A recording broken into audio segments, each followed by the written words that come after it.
கர்த்தர் அதிசயங்களை செய்கிறார் ஊழியங்கள் வழங்கும் தேவ ஆலோசனை. ரோமர் எழுதின நிருபம் 8வது அதிகாரம் 26வது வசனம். அந்தபடியே ஆவியானவரும் நம்முடைய பலவீனங்களில் நமக்கு உதவி செய்கிறார். நாம் ஏற்றபடி வேண்டிக் கொள்ள வேண்டியது இன்னதென்று அறியாமல் இருக்கிறபடியால் ஆவியானவர் தாமே வாக்கு கடங்காத பெருமூச்சிகளோடு நமக்காக வேண்டல் செய்கிறார். எதுல உதவி செய்ய? நம்முடைய பலவீனங்களில். அப்படின்னா பலவீனம்னா இப்போ நம்ம நடக்க முடியாது, ஒரு ஆளுக்கு கைப்பிடிச்சு நடத்தி கூட்டிட்டு போகிறது. ஒரு ஆளுக்கு பேச தெரியாதுன்னா ஒரு ஆள் பேசுவாங்க. மோசே அன்று அழைச்சோன்னு ஒரு காட்டு சொல்கிறாரு, நான் திக்கு வாயும் மந்த நாவும் உள்ளவன், யாரையாவது எனக்கு அனுப்பும்.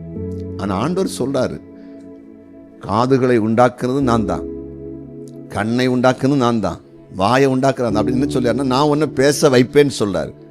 அப்போ மோசைக்கு விசுவாசம் வரல, யாரையாவது அனுப்புன்னு சொல்றார். உடனே ஆண்டு ஆரோனை சொல்ல, அவன் சகோதரன் இப்போ உன்னை பார்க்க வருவான், அவன் நல்லா பேசுவான், நான் வந்து அவன் உன்னை கூட இணைக்கன்னு சொன்னார். பார்த்தீங்களா? இப்போ அந்த விலகினத்துக்கு ஒரு ஆள் பேசுறதுக்கு கொண்டு வராரு. ஆண்டு சொல்லிட்டு சொல்லாரு, நீ அவனுக்கு தேவனாயிருப்பான்னு சொல்றாரு. ஆனால் அவன் என்ன செய்வான்?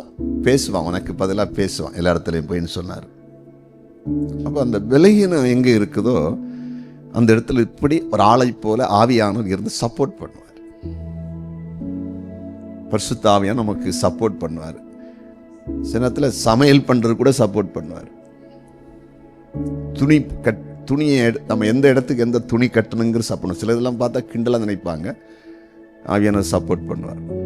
நீங்கள் சில நேரத்தில் சில ட்ரெஸ் எடுத்த பிறகு வேண்டாம் இதுன்னு அப்படி யாரும் பேசுன மாதிரி இருக்கும், இது இந்த இடத்துக்கு நல்லா இருக்காது, வேண்டாம் அப்படின்னு சொல்லுவார்.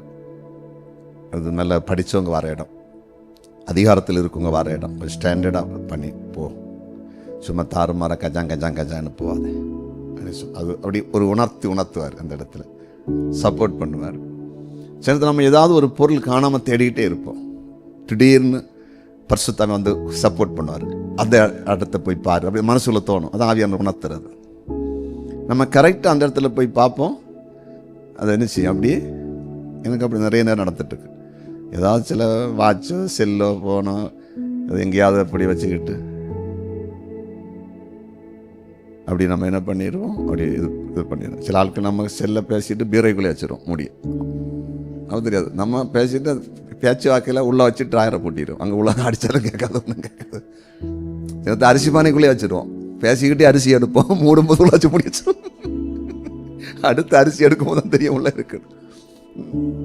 ஆனால் சில நேரத்தில் நம்ம உடனே யோசனைக்குள்ள கொண்டு வருவார் ஆண்டவர். அப்படி அந்த இடத்துல போய் பாரு.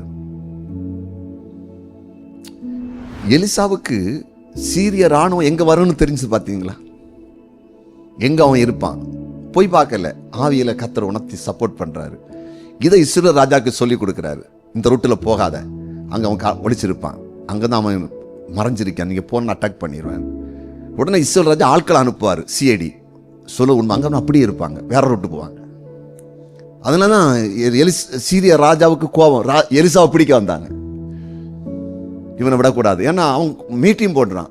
நம்ம பள்ளி அறையில் பேசி போடுற பிளான் எல்லாம் எப்படி மக்களுக்கு போடுற, அப்போ நம்மகிட்ட எவனை ஒருத்தன் உள்ள ஒற்றனா இருக்கிறானோ, இன்ஃபார்மராக இருக்கிறானோ, அப்போதான் அங்கே இருக்குன்னு சொல்லலாம். இல்லைப்பா ராஜாவே அப்படி கிடையாது, எலிசான்னு ஒரு தீர்க்கதரிசி இருக்கான் இஸ்ரவேல்ல, நம்ம பள்ளி அறையில் பேசினாலும் அவனுக்கு தெரியும். பள்ளி அறைன்னா ரகசிய அறை, ரகசிய அறையில் போடுற பிளான் அவனுக்கு தெரியும், கத்த சொல்லி கொடுப்பாரு. அவன் தான் இஸ்ரவேலுக்கு இப்போ ஆலோசனை கொடுக்குறான். நம்ம ஒன்றும் பண்ண முடியாது. உடனே ராஜா அவனை பிடிச்சிட்டு வாங்கினாச்சு, பிடிச்சு கொலை பண்ணணும் எலிசாவை. பிடிக்க முடிஞ்சிச்சா? அங்கே சப்போர்ட் ராணுவம், அக்கினி ரதமும் குதிரையும் கத்தர் வச்சிருக்காரு. எலிசாவை சுற்றிலும் தேவனுடைய ராணுவம் அங்கே நிற்குது. பார்த்தீங்களா எவ்வளோ பெரிய காரியம். தான் பரிசுத்த ஆவியானவருடைய உதவி. நம்ம ஏன் இந்த ஆவியானவரை குறித்து நமக்கு சரியான அறிவு இல்லாதனால தான் நிறைய பேர் அதை பெற்றுக்கொள்ளவில்லை. நிறைய பேர் நம்ம பெற்றுக்கொண்ட நிலையிலே இருக்கிறோம். அதை நம்ம எப்படி அவரை பயன்படுத்தின, அவர் ஒரு ஆழ்த்தத்துவம் உள்ளவர். பிதா ஆக்சுவலா பரிசுத்த ஆவின்னு கூட சொல்ல, பரிசுத்த ஆவியானவர். எப்படி பிதாவுக்கு மகிமை கொடுக்கிறோமோ, எப்படி குமாரனாகிய இயேசுவுக்கு மகிமை கொடுக்கிறோமோ, அதே மகிமை பரிசுத்த ஆவியானவர் கொடுக்கணும். ஆழ்த்தத்துவம் உள்ளவர். அவர் அசைவாடுகிறவர், ஹெல்ப் பண்றவர், கண்ணுக்கு புறப்படாமலே கிரியை செய்து கொண்டிருப்பார். அப்ப பலவீனத்தில் உதவி செய்கிற ஆவியானவர். பலவீனம் மீன்ஸ் நம்மால முடியாது. பவுல்ட்ட சொல்றார், பலவீனத்தில் என் பலன். அப்ப நான் பலவீனமாய் இருக்கும் போதே பலன் உள்ளவனாய் இருக்கிறேன்னு சொல்லார் பவுல். அதனால நான் கிறிஸ்துவின் நாமத்தின் நிமித்தம் பலவீனத்தை குறித்தே மேன்மை பாராட்டுன்னு சொல்றார். எனக்கு பலவீனம் இருந்தா தேவன் எனக்கு பலத்தை கொடுப்பாரு, சப்போர்ட் பண்ணுவாரு. இப்ப புரிஞ்சுதா? காலையில தேவ சமத்தில் இருக்கும்போது சொன்னாரு, சாதகம் இல்லாத இடத்துல வாழ்ந்து சாதிப்பதுதான் மேலான்னு சொன்னார். என்னடா இது பேசியாரு? சாதகம் இல்லாத இடத்துல வாழ்ந்து சாதிப்பு தான் பெருசுன்னு சொன்னார். பைபிள் எடுத்து படினார். நிறைய அப்படியே சாதிச்சிருக்காங்க. எல்லாம் சாதகமா இருக்குன்னு நினைச்சவன் சாதிக்க மாட்டான். சாதகம் எல்லா இடத்துலையும் சாதிக்கலாம்னு நினைச்சான்னா நான் கூட இருந்து எல்லாத்தையும் சாதகமாகும். அப்ப சொன்னார், யோசேப்பை பாரு, தானியேலை பாரு, எல்லாமே சாதகம் இல்லாத இடத்துல சாதிச்சாங்க. நான் கூட இருந்தாலும் சாதிச்சு மேல போனாங்க. சூழ்நிலை சாதகம் இல்லை, சாதிக்கிறது நான் கூட இருந்தேன்னு சொன்னார். அலையில சொல்ல சாதிக்க வைக்கிறது அவரோட கசி. இதெல்லாம் ஆண்டவரால முடியும். சிலர் நிறைக்கிறதுனா எல்லாரும் செத்து போயிடுவாங்க, நம்ம வளர்ந்துருக்கலாம். மாமியார் இருக்க மாட்டான், மாமனார் இருக்க மாட்டான், குழந்தைனா இருக்க மாட்டான், நாத்தனா எல்லாம் போயிடும். நம்ம மட்டும்தான் எல்லா டாக்குமெண்ட் நமக்கு வரணும். அது இருந்துண்டியா இருக்கும், குறைச்சுண்டியா இருக்கும். அந்த நடுவில் அவங்களுக்கு வந்து வராது, நமக்கு வேற இடத்துல வரும். அப்படிங்க வரும். நமக்கு சூப்பர் ஒரு பிசினஸை கொடுப்பாரு, தூக்கி கொண்டு வருவார். அரசாங்கத்தில் வேலையை கொடுப்பார், தூக்கி கொண்டு வருவார். 4 லிங்க கொடுப்பார், தூக்கி கொண்டு வருவார். அல்லது கல்யாணம் பண்ண இடத்துலேருந்து நம்ம கேட்காமல அங்கே ஒரு சப்போர்ட் கிடைக்கும், அங்கே தூக்கி எடுப்பார். அல்லது ஒரு மச்சான் நம்ம கல்யாணம் இடத்துல அவன் பெரிய ஆஃபீஸர் இருப்பான், அவன் நம்ம இங்கே கொத்தால பண்ணிட்டு கிடப்பான், அவன் கொண்டு போய் ஒரு கான்ட்ராக்டர் ஆக்கி விட்டுருவான். லிங்க் எப்போ தூக்கி வந்துடுது? நம்ம நினச்சிட்டு இருப்போம் அப்பனுக்குள்ள சொத்து வரும், அம்மையில சொத்து வரும், வரும் வேற்றோட வரும். ஆனால் அது இல்லை, அந்த இடத்துல வைத்த சாதகம். அந்த சிலத்தில் கடைசியில் எல்லாத்தையும் ஒதுக்கி குப்பையில் போடுவாங்க, தன்னாலே வந்துடும். அல்லையா? பைபிள் ஒரு வசனம் இருக்கு, பட்சிக்கிற இடத்திலும் பட்சணம் வருமா, அழிக்க நினைச்சவன்ட்டே ஆசீர்வாதம் வரும். நம்மளை மிதிக்கிறவனே சப்போர்ட்டா மாறுவான், செய்ய வைப்பாரு. அதான் தேவன். நீங்க ஆண்டோடைய அன்பை ருசிச்சிட்டீங்கன்னா அது பயங்கரமானது. அப்ப ஆவியானவர் பலவீனத்தில் என்ன செய்கிறாரு? ஹெல்ப் பண்றாரு, உதவி செய்கிறாரு. அதான் பரிசுத்த ஆவியானவர். அந்த இடத்துல வருவாரு சப்போர்ட் பண்றதுக்கு. இந்த ஃபைலை எடு, இதை எழுது, இந்த பாடத்தை படி, இந்த எக்ஸாம் எழுது, இது உனக்கு வரும், இந்த இடத்துக்கு போ, இந்த ரூட்ல போ, இதை போ. கரெக்டா லீட் பண்ணுவார், கரெக்டா லீட் பண்ணுவார். அந்த அபிஷேகம் வேணுமா வேண்டாமா? அந்த ஆவியானவர் வேணுமா வேண்டாமா? ரொம்ப மேலே போயிருவீங்க நீங்க. பரிசுத்த ஆவியானவர் உங்களை லீட் பண்ணி நடத்த ஆரம்பிச்சாருன்னா நீங்க ரொம்ப மேலே போயிருவீங்க. அது பயங்கர இதாக இருக்கும். எப்படி பிரசங்கம் எடுப்ப நினைக்கிறீங்க? நிறைய புக்ஸ் எல்லாம் நான் ரெஃபர் பண்ண மாட்டேன். பைபிள் படிக்கிறது உண்டு, வாசிப்பேன், வாசிக்கும்போது தருவார். மற்றபடி சின்னத்தில் அப்படியே படுத்து கிடப்பேன். டக்குன்னு சொல்லுவார், அந்த அதிகாரம், இந்த அதிகாரம், இந்த தலைப்பு, உடனே எழும்பி போவேன். இப்போ படுக்க இடத்துல ஒரு பியானோ பென்சில் வைக்க தொடங்கியாச்சு. இதே மாதிரி அவங்களை சப்போர்ட் பண்ணுவார். பைபிளில் எப்படி சப்போர்ட் பண்ணா அப்படி உங்கள் பாடத்தில் சப்போர்ட், உங்கள் பிஸ்னஸில் சப்போர்ட் பண்ணுவார், ஃபேமிலி லைஃப்பில் சப்போர்ட் பண்ணுவார். ஏதாவது சொல்லுவார், பாரு இப்போ அவன் கோவத்தில் வர வாங்க, பிஸ்னஸ் நடக்கல, வாய முடிந்து இருக்கணும் என்ன. அங்கே பிஸ்னஸும் நடக்காத வரும்போது எங்க அம்மா வீட்டுக்கு கூட்டிட்டு போவியலா, ஒன்றும் பேச மாட்டான், ஒற்ற அடி 2 பல்லு காணாது. காலத்துன்னு இதுவரை அலைஞ்சேன். அவன் பொருள் வாடின்னு போனான், செங்கல் எடுத்துட்டு போனான், மணல் எடுத்துட்டு போனான், ஜல்லி கொண்டு போனான். நின்று நேரத்தையே தருவான், முந்தினா தருவேன். போய் எல்லாரும் ஃபோனும் எடுக்கல, ஒன்றும் எடுக்கல. வண்டி பெட்ரோல் போடக்கூட காசு இல்லை. அம்மா விட்டு போடுமா, கையோட நிறுத்தி கால் வச்சு அடிச்சேன்னு வச்சியா 3 அமர்ஜி கிலோ வந்துடுவேன். இது பரிசுத்த ஆவியானவர் தான் முதல்ல சொல்லுவாரு, பார்ட்டி டென்ஷனா வருவாய், ஜாக்கிரதை இருந்துக்கோ. ஒன்னு தலை மரவா இருந்துக்கோ, அல்ல அதுக்கு ஏற்றபடி அமைதியா இருந்துக்கோ. அவன் பேசும்போது பதில் சொல்லு. அதான் ஆண்டவர் உதவி செய்யுது. புரியுதா உங்களுக்கு? இல்லைன்னா நமக்கு அவங்க கஷ்டம் தெரியாது. நிறைய வீட்டில் ப்ராப்ளம் என்ன தெரியுமா? மனைவியுடைய கஷ்டம் புருஷனுக்கு தெரியாது, புருஷனுடைய கஷ்டம் மனைவி தெரியாது. 2 இருக்குள்ள ஒரு அண்டர்ஸ்டாண்ட் கிடையாது. மனைவியுடைய பலகீனம் புருஷனுக்கு தெரியாது, மனஸ்தான் உண்டாகும். புருஷனுடைய கஷ்டம் மனைவிக்கு தெரியாது. அப்போ ரெண்டும் கிராஸ் ஆகும், ரெண்டும் பேசும்போது குழப்பம் உண்டாகும். என் கஷ்டம் உனக்கு தெரியுதா?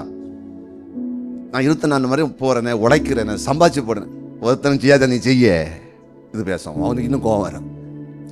ஆவியான சப்போர்ட் இருந்தா இந்த பூமியில எத்தனையோ பேர் சும்மா வெட்டிய திரியான் சுத்திட்டு, என் புருஷன் உழைச்சி கொண்டு வரான் வீட்டுக்கு, அதில் நான் நல்லா இருக்கிறேன். அப்படி ஆண்டவர் பேசுவார். நீ இன்னைக்கு நல்ல ட்ரெஸ் கட்டுறதுக்கு, நல்ல காரில் போகிறதுக்கு, நீ கை நிறைய பணம் செலவு பண்ணதுக்கு உன் புருஷன் காரணம் அப்படின்னு சொல்லுவோம். நம்ம அப்படியே அமைதியாயிரும். புருஷனை சொல்லுவார், பாரு நீ சம்பாதிச்சு கொண்டு வர, அவள் அழிக்க இல்லைல்ல, நீ கொண்டு கொடுக்குற, அவள் 1 3 ஆக்குறா பார்த்தியா, ஒரு போஸ்ட் ஆஃபீஸில் போட்டு சேர்க்கிறா, ஒரு ஜுவல்ஸ் வாங்கி வச்சிருக்கா, ஒரு சீட்டு போட்டிருக்கா, அவள் வேஸ்ட் ஆக்கலையே, வேஸ்ட் ஆக்கல, இந்த வீட்டை அழகுப்படுத்துறா இல்லை, பொருள் வாங்கி வச்சுக்கிறா இல்லை அப்படின்னு பேசும்போது நம்ம அமைதியாயிரும். ஏன்னா ஆவியானவர் சொல்லுவார், அது சொல்ல. அப்போ அந்த ஒரு இது நமக்குள்ள வரும்.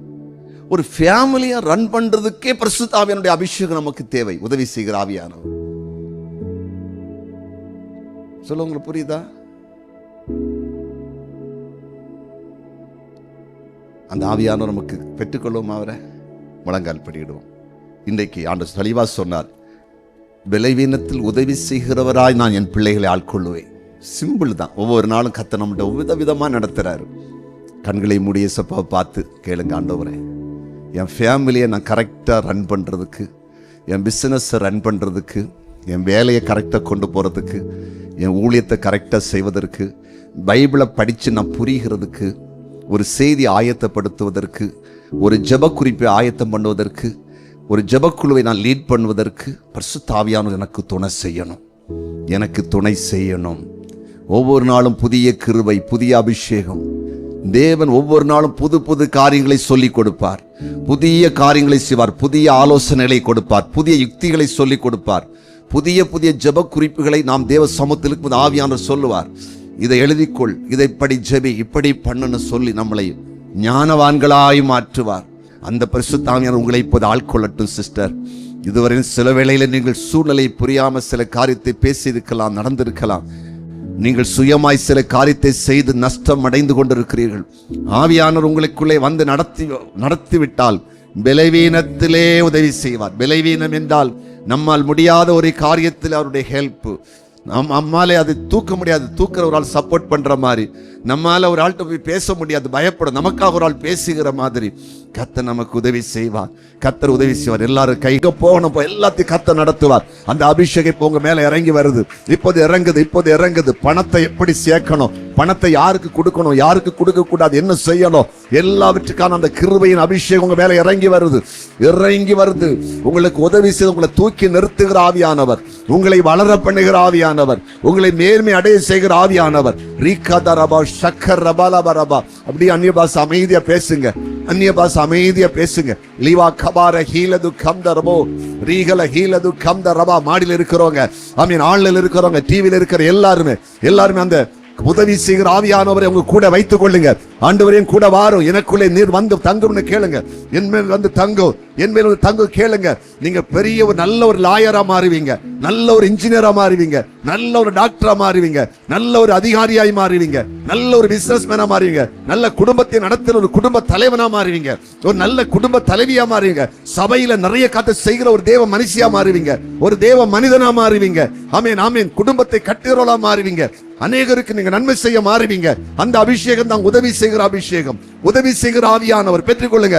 Receive receive receive. அதை இப்போ உங்களை நிரப்புகிறார். அந்த ஆவியானவர் உங்களை இப்போ நிரப்புகிறார். அவர் உங்களை கூட இருக்க போகிறார். உங்களை விட்டு விலக மாட்டார், விலக மாட்டார், இனி விலக மாட்டார், விலக மாட்டார். மாமியார்ட்ட எப்படி பேசணும், மருமகள்கிட்ட எப்படி பேசணும், பிள்ளைகிட்ட எப்படி பேசணும், புருஷன் எப்படி பேசணும், மனைவிட்ட எப்படி பேசணும், வேலைக்காரன் எப்படி பேசணும், எல்லாவற்றையும் சொல்லிக் கொடுப்பார். எல்லாவற்றையும் சொல்லிக் கொடுப்பார், சொல்லிக் கொடுப்பார், சொல்லிக் கொடுப்பார். நன்றி, நன்றி, நன்றி, நன்றி.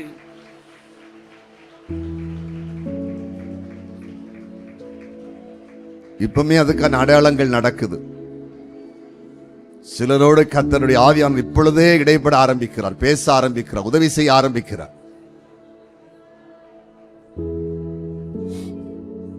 நன்றி அப்பா, நன்றி. உடைய பிரசன்ஸுக்காக நன்றி, உடைய கிருபைக்காக ஸ்தோத்திரம். ஆவியானவர் உங்களுக்கு உதவி செய்ய போறதுனால ஒரு பெரிய மேன்மை உங்க தனிப்பட்ட வாழ்க்கையிலையும் உங்க குடும்பத்திலே உண்டாகும். நீங்க தலை குனிந்த இடத்துல, வெக்கப்பட்ட இடத்துல, அவமானப்படுத்தப்பட்ட இடத்துல, அறிவில்லாதவன் சொன்ன இடத்துல உங்களை அநேகர் புகழ போறாங்க. நிறைய இடத்துல உங்க தலையின் உயரும். உங்களை நிறைய பேர் அதாவது உங்களை மேன்மைப்படுத்துவாங்க, உயர்ந்த இடத்துக்கு கொண்டு வருவாங்க. உங்க வேலையில பயங்கரமான ஒரு மேன்மை உண்டாகும், தொழில உண்டாகும், குடும்பத்தில் உங்களை பேர் புகழெல்லாம் பெருகும் பெருகும் பெருகும் பெருகும் பெருகும். ஆமென் ஆமென் ஆமென். நன்றி அப்பா, இயேசுவின் நாமத்தில் பிதாவே. ஆமென் ஆமென் ஆமென்.